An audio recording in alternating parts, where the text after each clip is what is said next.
J'ai voulu jusque-là établir deux propositions de base. La première, nos vies sont souillées par le péché héréditaire. La seconde, Jésus est le remède au problème du péché. Selon la Bible, ce sont des faits certains. Maintenant, j'aimerais considérer le lien entre ces deux réalités et la possibilité d'en faire le point de départ d'un processus aboutissant à une transformation personnelle. La clé pour s'approprier ces vérités est de les croire et de les appliquer à nous-mêmes. Le mot « croire » signifie ici « avoir foi en ». Regardons de plus près le concept tel qu'il est utilisé dans la Bible, car dans le Nouveau Testament, ce mot est employé près de 250 fois. D'abord, ce que croire n'est pas. Croire, ce n'est pas essayer de se persuader de quelque chose, ni espérer sans fondement. Il ne s'agit pas d'essayer de mériter cette relation à Dieu.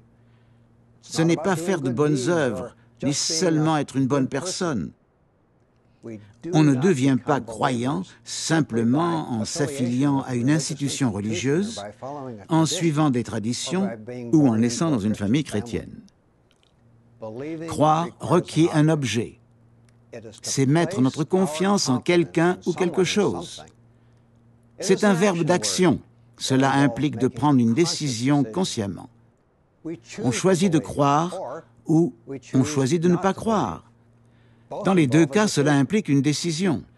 Dans le sens biblique, le fait de croire nous engage jusqu'au plus profond de l'âme, pas seulement au niveau de l'intellect. Quand on croit, on scelle les réalités mentionnées plus haut par un engagement à ancrer notre espoir en Jésus lui-même.